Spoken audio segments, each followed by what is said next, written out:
Well, this was the photograph that I decided the view was right, so I took this photograph. And now I'm going to show you how to paint this lovely old church, St. Michael's on Galleywood Common. Lovely old church, set in lovely grounds, right on the edge of the racecourse, really, the old racecourse. And so I've put that down onto watercolour paper, the outline in pencil. So I'm going to show you exactly the process of how to paint this lovely old church. Well, there's the outline drawing down onto my watercolour paper. The paper is Vidalon by Canson, and Canson actually do some lovely watercolour papers. Moulin de Roy is one of their best. A little bit more expensive, but they do it. It does work well. Mind you, Bockingford, that's good old English paper. They can also be good. Okay, now I don't in any way intend this painting to be an sort of like an architectural study, really, although it is, but I don't want it to become photographic. So what I'm going to do is to try and treat it fairly loose. Now I'm using a 1/2 inch flat brush. The sky is going to be quite light, so I'm damping the paper in most places, but not everywhere, going over the tower. If you can just remember back from when I was there that day, the introductory video, you could actually see there's a lot of cloud about. There's some blue patches, but some lovely wispy cloud. I'm going to go right the way over the church with the sky in most places and working my way down to the lower part. We are nice and damp above. Right, now what I'm going to do, I'm going to establish my blue areas first, where my blue area of the sky will actually be. And I did notice it quite a nice blue somewhere around about there, and it's sort of tapered down towards the church. That is perhaps another little patch up there, I think there was, which is good, gives a nice perspective. Now I'm going to put in the yellowing areas. Because I've got blue on my brush, it does need to be cleaned thoroughly, and I'm going to use a bit of raw sienna for the tops of the clouds. Could even appear a little bit on the green, but I'm not too concerned about that. Then I'm going to use burnt umber with ultramarine to get my clouds. Now it's a favourite mix of many artists for cloud sort of formations, and want to be fairly light behind the church, don't be too dark. A bit more blue in the mix always helps to give a sense of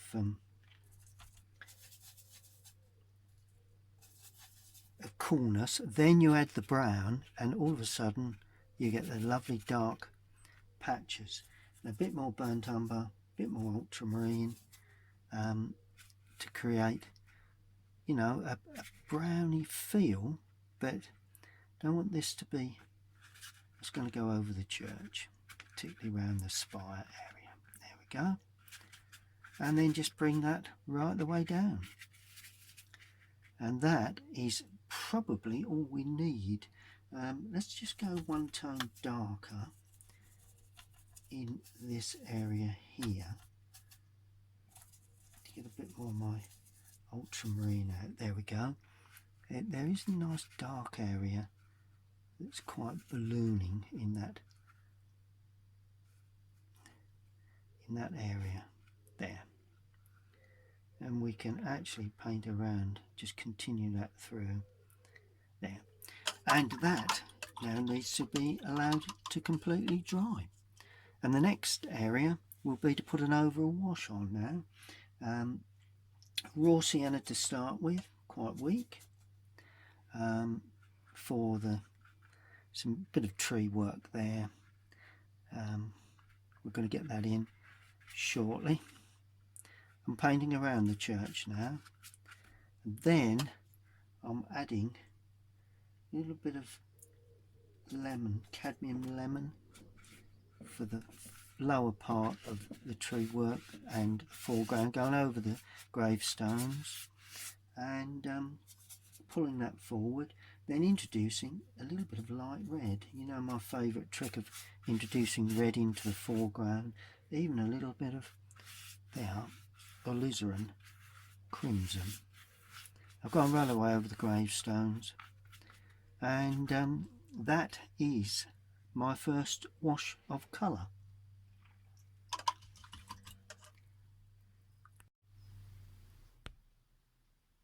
Now while that is still slightly damp, I'm going to create an area of depth there. So that goes into that slightly damp paper there, because the eye is then led to that and held in by that large tree. Then as we come down, I'm adding raw sienna, so that was cobalt blue, then I'm going raw sienna with cobalt blue and picking around the edge of that area there and creating, I'm going to put a little bit in this side, a little bit of distant tree work, and these trees line or edge up the corner of the building. There we go.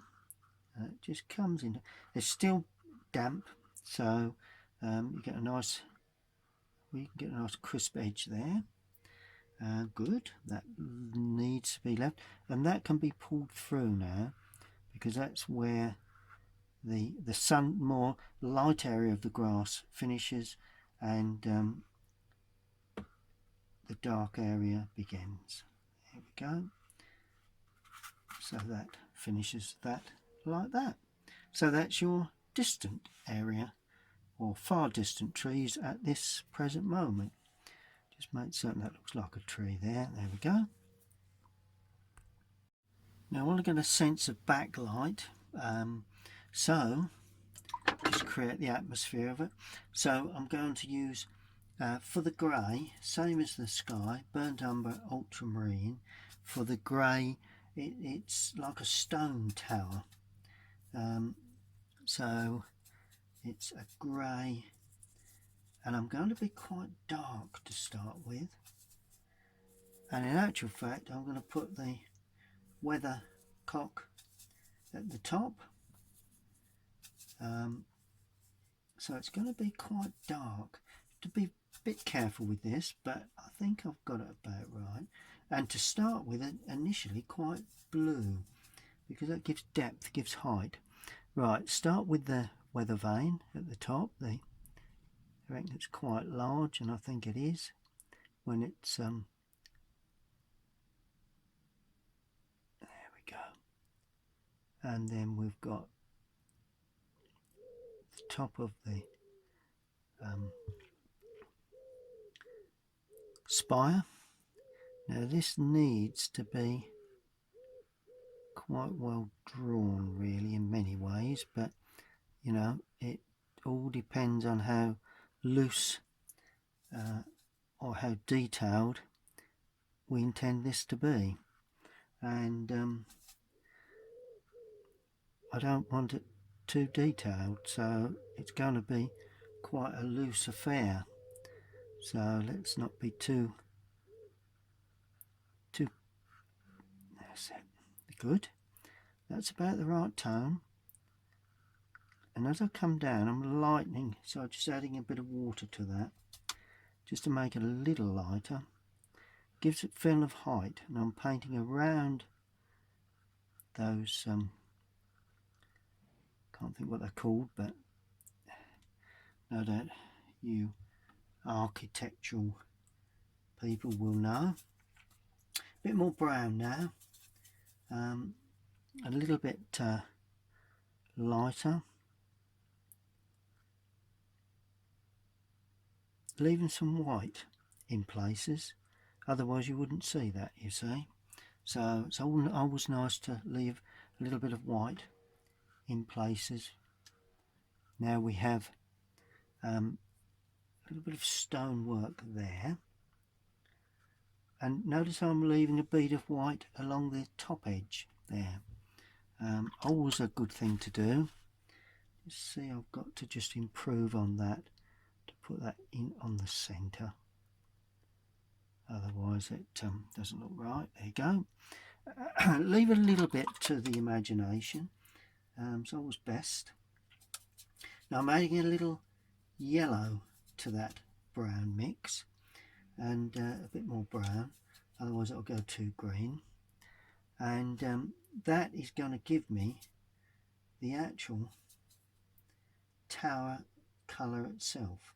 So it's raw sienna, burnt umber with a touch of blue in, but it's raw sienna and burnt umber, a touch of the ultramarines in there, and this is there again going to start off quite dark, to start with, and I'm painting around the windows for this, although it may be the case that I don't in the end after looking at that, but we'll see. Now this will be the darker side of the tower, because I would imagine there's a bit more light coming from that left hand side where that light is in the sky. Quite a little window there, and note how I'm leaving there again some beads of white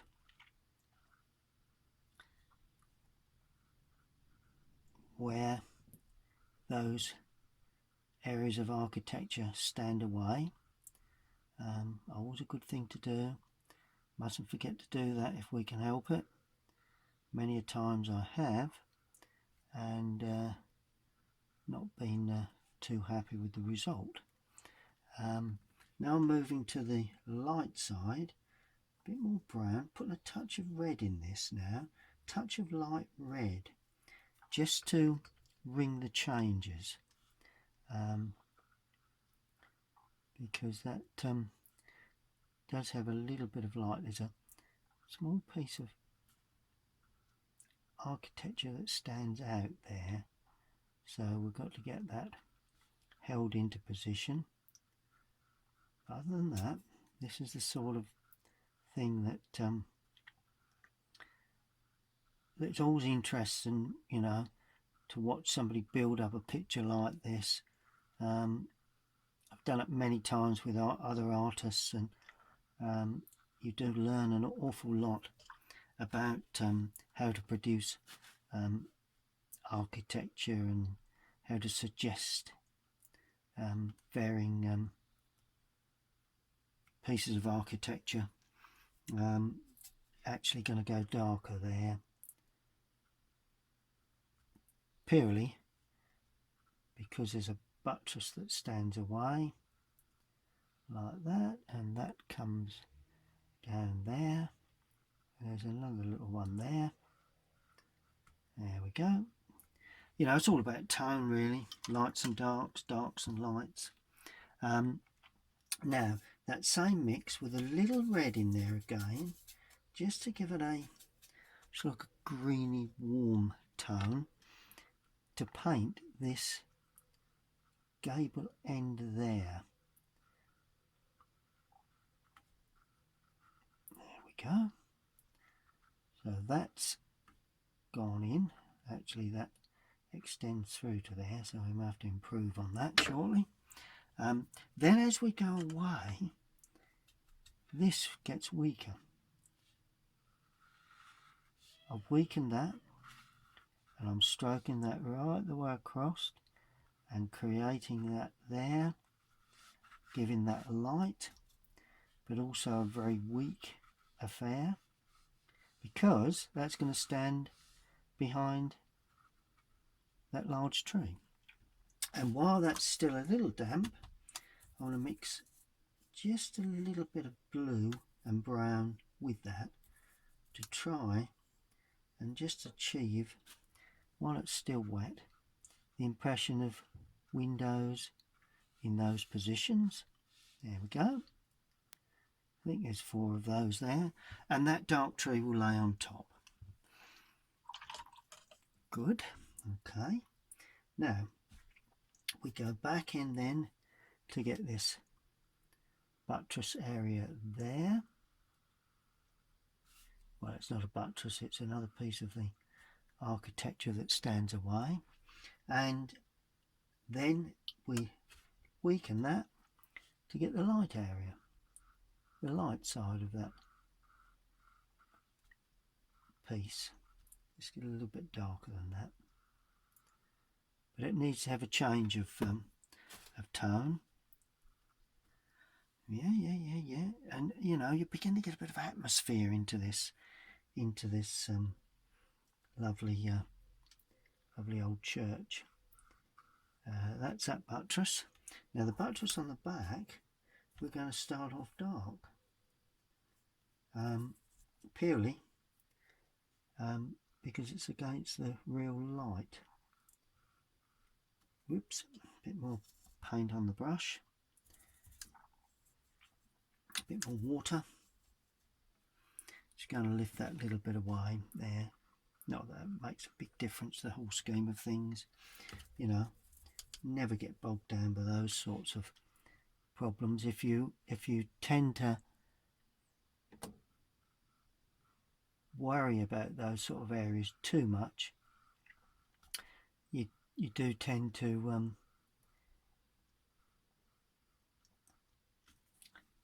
be rather paranoid about width and depth of things. That can all be tidied up when that tree is painted in, and just dry a brush off. That's just bleeding out into that now, so we just lift away. Good, so that's pretty much that. Yep, that's that. Now I'm just gonna, we do have a got no paint on the brush there. Gonna have a dark edge now, trying to pick up the atmosphere of that day. It was quite a dull day, but it was an interesting sort of very interesting day, in as much as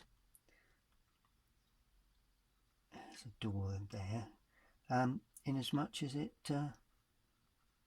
it's a lot of atmosphere within the, like a little lean-to there for storage. That's it.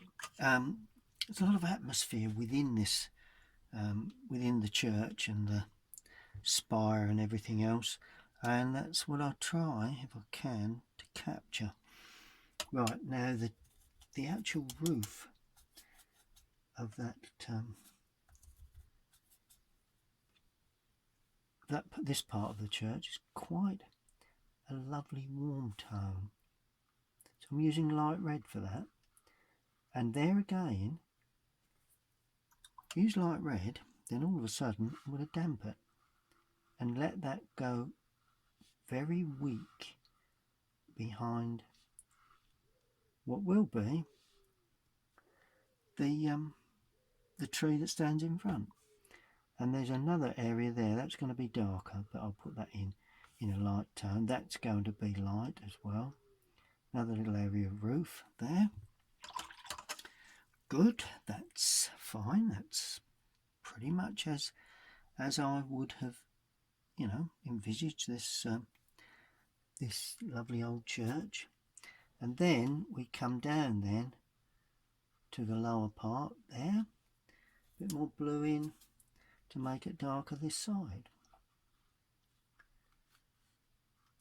And while it's still damp, we just put in some extra sort of additions, which well, all helps to give a bit of interest. And we can show the top, now we're here, of a couple of the gravestones. There we go. And that is pretty much being allowed to dry, really. Okay, so that's that. It's all coming along quite well. Good. Now we do have the sort of grey-green stonework of the windows, so I'm going to paint those in a tone light, like that. There is one there. That's the. This will only be the surround, really, but it is the belfry, and down there. That's very light on the top of that. There, yeah. And we do have a brick area there around the door. There we are. Good, that's all looking pretty good to me. And we will just sort of damp those and blend those in. Try and paint this as quickly as possible. Okay, and of course, not forgetting that window there. You know, this, as I said, when you're painting these sort of subjects, you need to keep it all loose and fresh. It doesn't require real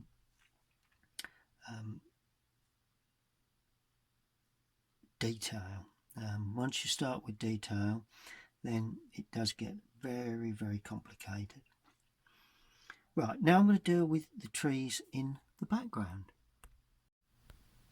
Now we already have the start of the trees there, so what I'm going to do, I'm going to damp some places to get a bit of softness. This is not the real dark tree, these are the trees in the background, and I'm going to use cadmium yellow with Prussian blue to get myself a nice summery green. And notice when I paint into those damp areas, it tends to soften and melt. Lovely technique. What I'd class as my James Fletcher Watson technique, which I find very useful to create those effects. Put a bit of burnt umber with this as well, while it's still wet. There we go. We've got that dark tree to come in. Now we get more defined, so we don't damp any areas now, and we go a little bit more yellow. We'll use the softness of the tree anyway, you know, of the paint of the tree that I've put in to indicate a bit of softness within that. And then we go very light, and all of a sudden we've set that tree back very well, and that's what these paintings are all about, really. And bring the changes a bit with some browns in there, quite dark blues in this, so Prussian just in that area, and also on the undersides of those branches. So it creates a fairly local sort of colour, and as I head down, it's more blue and brown going in, because this is going to get quite dark. And I suppose, I said no softening, but bad idea to soften the edges where those figures will actually be. I haven't quite worked out, which I should have done before I started, whether those figures are going to be dark or light. I shall probably have them dark. I think that would probably work for this one. Just drop that in again here and there, just a little bit. You notice I do less and less of this dark business as I go up, more and more in the lower area, because that's the way trees are. A nice bit of finishing there. There we go, and then we'll just soften that where the figures will be. So we've created another line, but the figures will be considerably darker. Good. Now we can attend to the area on the opposite side. And here we have a tree. Let's just give that a bit of brown. There we go. Bit of soft brown. Did notice there was a warm tone to the trees there, and I'll put more blue in that shortly, but that's that. And particularly there I'm going to soften, because that does help aid the sense of distance. There we go. And that goes up there, and that softens into that. Now I'm going to leave a bit of lighter grass effect there, but I'm going to use ultramarine now into that to create a bit of depth and a bit of darkness. So we've got the edge there. So it's a blue green that gives the edge of the building. Then I can just soften that away again. So it gives a bit of, I don't know, a real feeling of just something going on there in that background, and then another little darker area there like that. So it's give a bit of balance. Then we have the large trees coming in either side.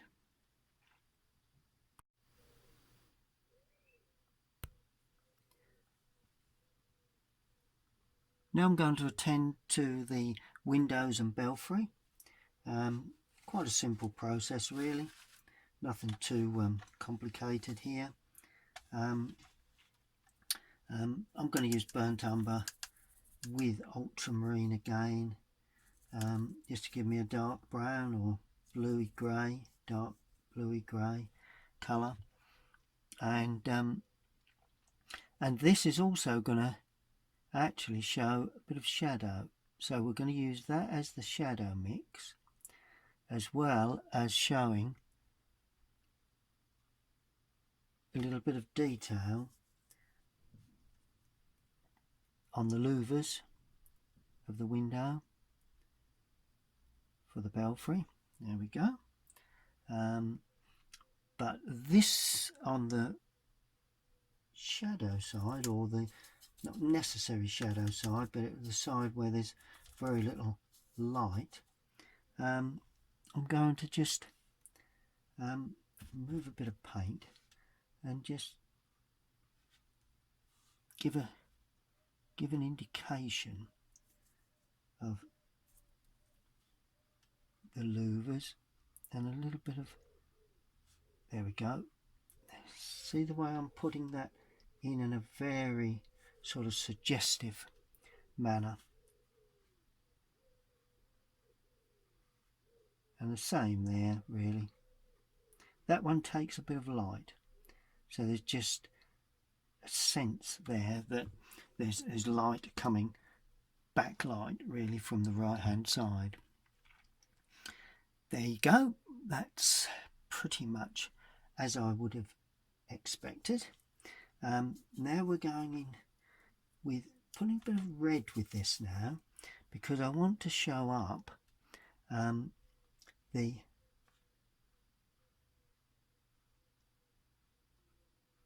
is a little bit of, just going to remove that, not quite got that shape. Let's do the other one. There's a little bit of small little window that sits there like that. Let's have another go at this one and show you how to attend to that. It's on a slope, comes out, and then actually this would be slightly higher, fairly high up the tower. Could go a little higher actually, and it slopes like that, so it comes out and it's like a little gable, but it's all revealed when you damp a brush and, wrong side, take away the light area at the front, and all of a sudden you can see that the light hitting the front of the gable end of that. There again, I would imagine they're sort of to help the sound from the bells coming out at the top. That's that. Now I'm going to just darken this area a touch too. A bit more darkness there. Darker on that back edge there. Nice bit of light, see that light there? Don't want any light on that front edge. A little bit on the back edge, there you go. And a little bit under there, under there. Secondary light on that. A bit of shading on that. Bit under there, and there's also a bit of lining, which is always useful to show up a little bit of the way the buttresses stand away like that. There we go. There's another area there, comes back and then it goes up, comes back and up and back, and then away again. So it's hinting at detail, you know, it's not really giving, you know, it's leaving the viewer to decide exactly what is going on, you know. Good way of creating an impression without painting every single part of the picture in. And I'm actually going to just pull this down as well as a window, so I'm not showing any major framework there. And this one will have quite a bit of blue in it, with a little bit of white left here and there. There we are. So there you go. That's, yep, that's pretty much as I would have expected that to turn out so far.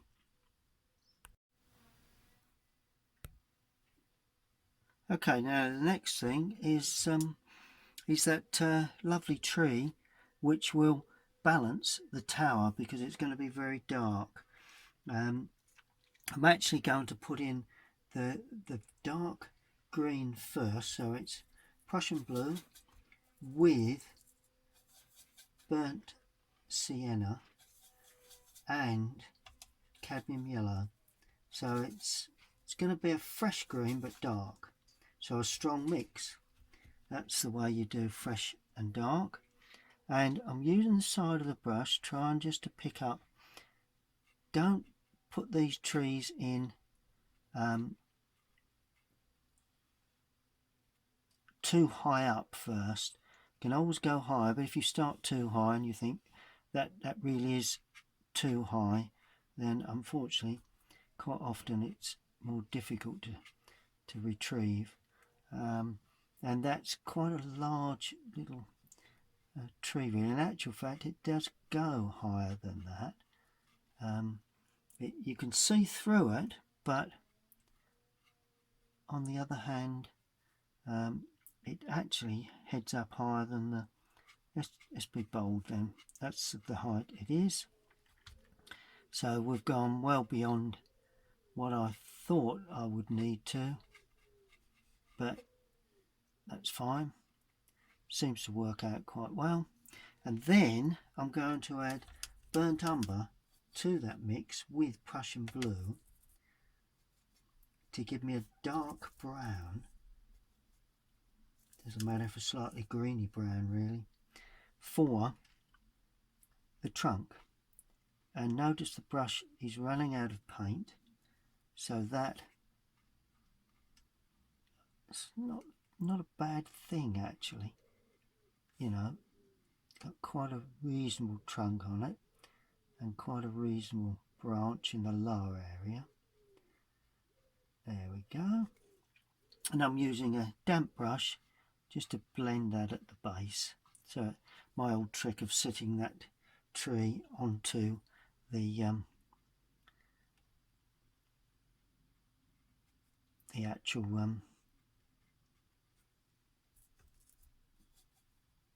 ground really,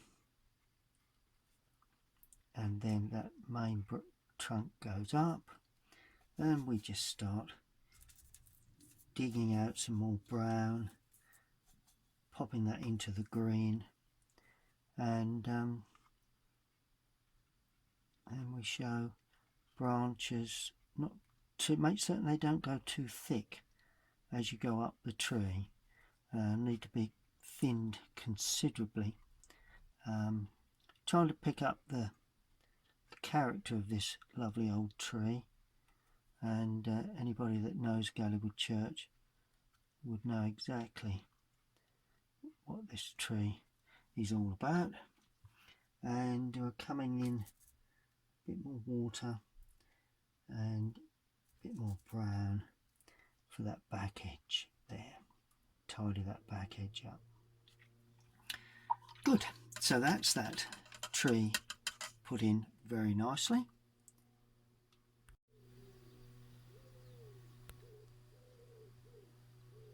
Now we're putting the gravestones now, so I use a smallish brush that points, number 6 Rosemary and Co. Series 344.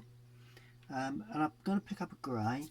Well, I've got some grey in the palette here anyway, so we may as well go along with that. And that is burnt umber and ultramarine.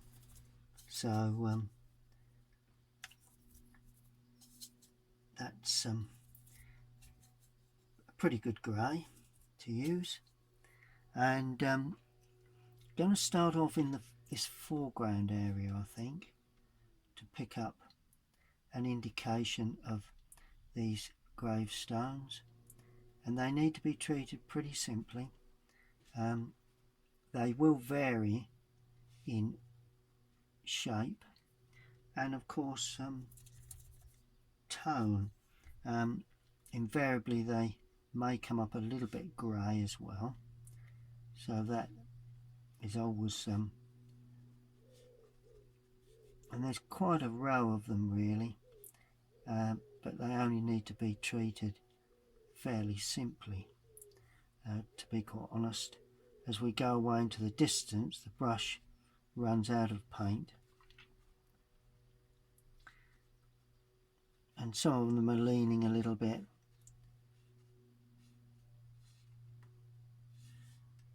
There we go, another one there, one there.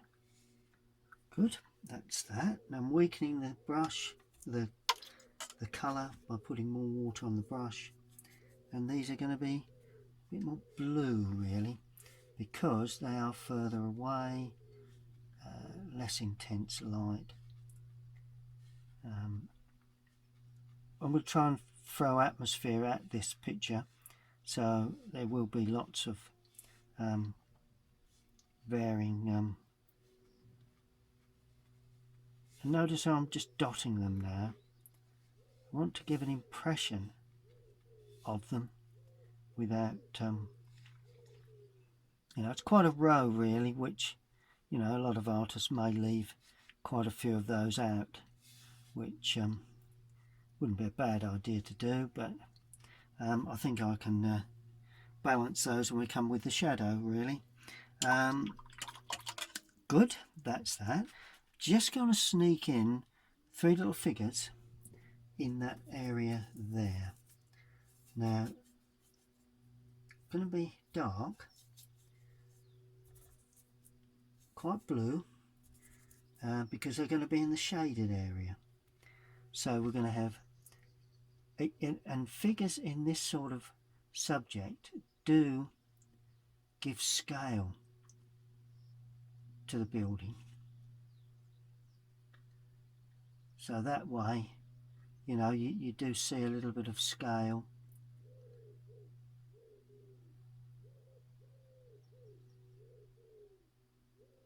There we go. Just gently pull some shadow work under them so they sit into the ground itself. Good. So that is that. While that all dries, I'm going to tend to the darker trees that are hanging over at the top. Now these darker trees either side are very close, so they will, but you need to use bolder brush strokes, show a little more hinting at detail, and of course they will be extremely dark.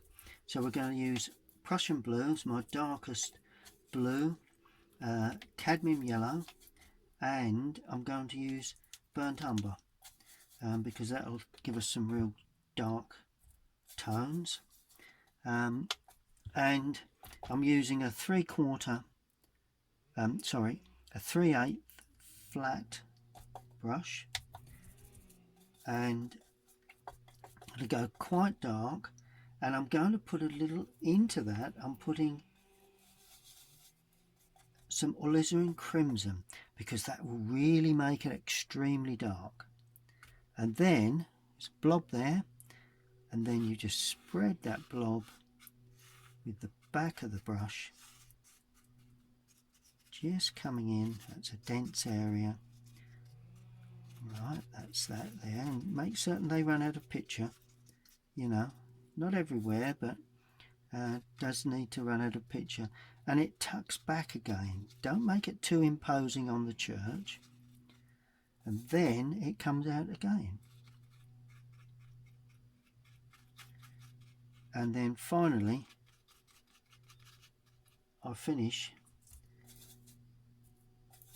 just neatly there where it's just running out of picture. So I'm not going to overdo that. Just get rid of some of that white paper on that edge, because otherwise when you take the tape off it won't look right. So that's that side, and a similar sort of process on the other side. Now a lot of people say to me, well, do I need to put the brush like that? Well, you can do, and a lot of artists do use it that way, but personally I prefer to just use the back edge again. It's quite dense there, so, and I've used a really dense mix for this. Plenty of red, plenty of blue, and I'm just looking at the tree, trying to pick up an impression of that tree coming across. A bit more water required, I think, and I'm using more or less Prussian blue and alizarin for this. There we go, and just drop a few of those patches in there. Leave plenty of gaps at this stage, and don't come out too far with this. There we are. Nice real deep dark colour. Just a nice overhang there, just to hang into that white. See that lovely light area? Just hang into that. A bit more blue now as we come down into the lower area, and that just hangs on top of that light soft area that we put in earlier. Just be careful you don't extend it too far. Okay, yes, a bit, 1 or 2 little bits dropping in there as well. Just blend that through so we don't get any light around the outside edge. And that all that needs now is the right tone and the right attention to shadows, really.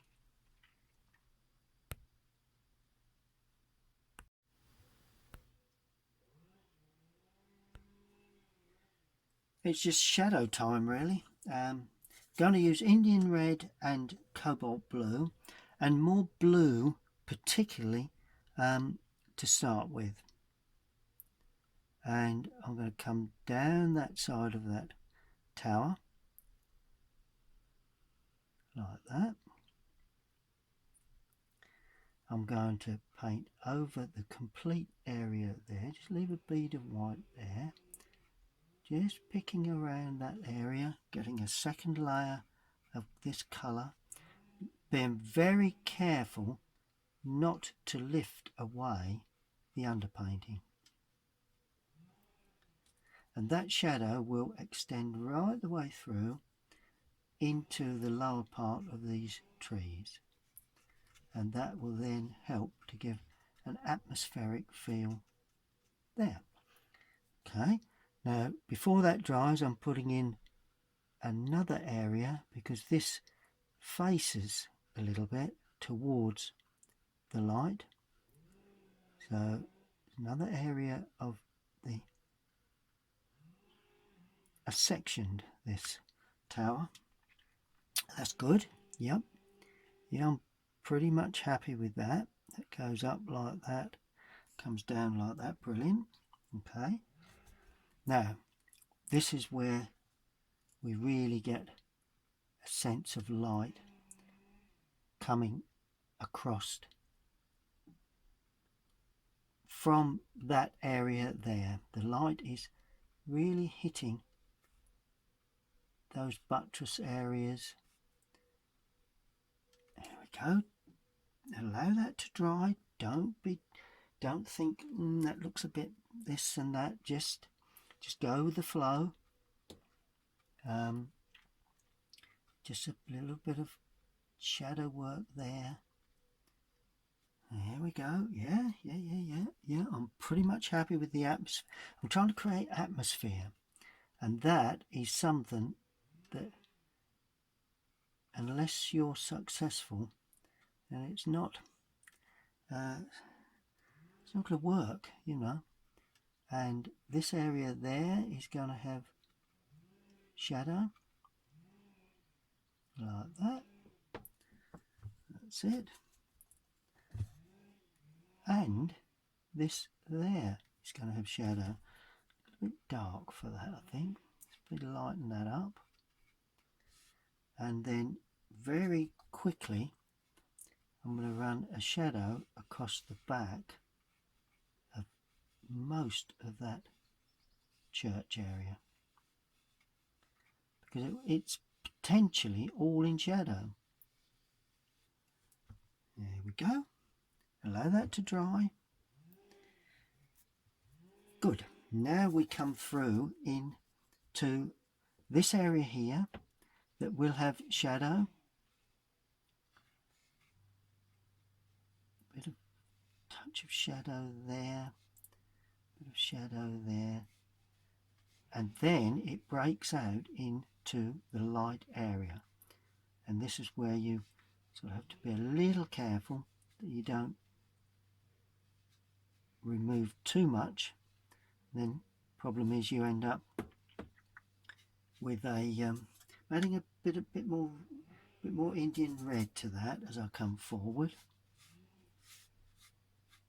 There we go. It's looking good. And the same this side, a little bit lighter this side. Not too concerned if that lifts away the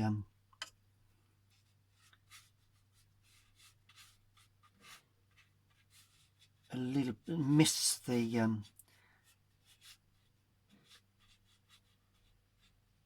gravestones a little.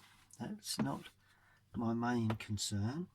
And of course we will have a little bit of shadow where the gravestones cast shadow, so that will just go like that. Put a little bit on some of them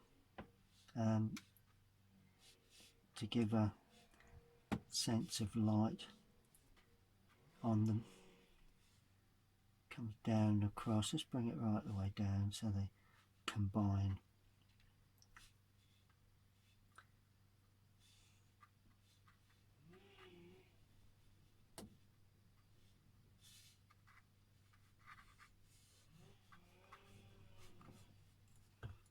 There we are.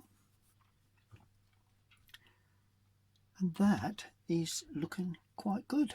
We're getting pretty much there. Just some final little touches of detail, really. Right, as I said, some fine little touches of detail. Well, this is a mix of Indian red and ultramarine blue. Just some little touches along the top there, and also inside within the shadow area. It just tidies up that, and that then extends out. A little bit tidying required on the outside edge there, just to denote a nice sharp edge there, a little bit of shaping, something that it's always good, but you can't always see exactly what you require until you get to this stage. Well, some artists can, but I find it's far better to try and pick it up at this particular stage, really.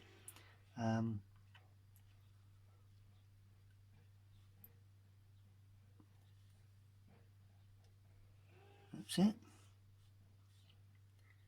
A little bit there, and one or two gravestone there that's in the shadow. So let's pick that one up.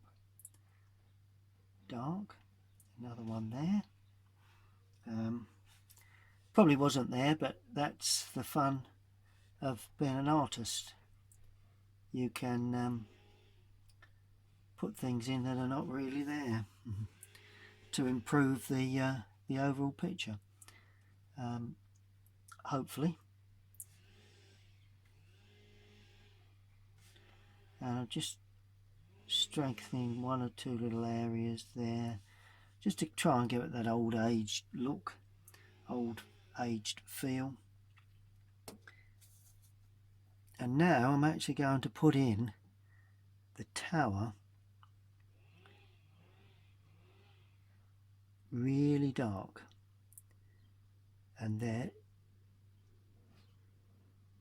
is that little window there that I've got to be aware of. There we are. So I'll put the right hand side of that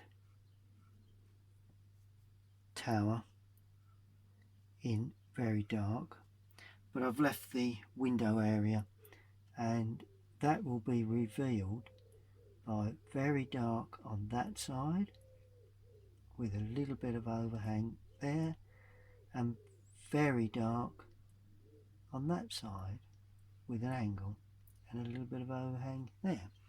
So that's very suggestive, but that is what you need to do. Anyone that knows that church will know exactly what I'm talking about, really. And just a little bit of rough edge there. I'm not going to do anything to the sunlit side, just the shadow side. A little bit under there, particularly along that sunlit area, there, like that. A little bit of indication of dark colour there. There we go. It's like secondary shadows, really. Just the point of the brush there, just add add a little bit of moisture to the brush. Try and pick up that corner there like that. Keeping it all very suggestive now. That's it. Bit of interest here. Where the church sits on the ground. A little bit of interest along here, particularly that corner. Darkening of the colours, I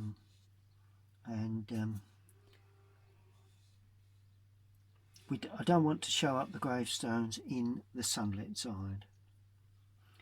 What I do need is the odd bit of detail in front of the gravestones where people have some flowers and that sort of thing going on. Always a good thing to show a little bit of something, and it's only going to be dark. I'm not going to start putting in coloured detail. This really is just a glimpse of light on the Galleywood church.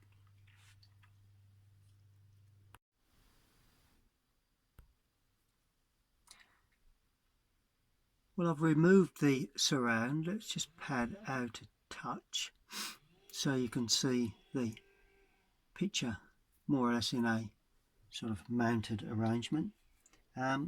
All I need to do now is to sign it, which needs to go in here in the paint I've used. There we go. So that is my interpretation of what I saw on that day,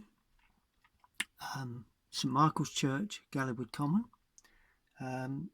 Hope you've enjoyed that.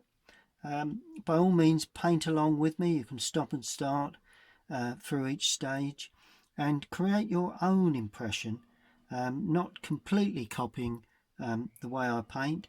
The idea is to create your version of the photograph and taking tips from my art demonstration and try and produce something in your own way.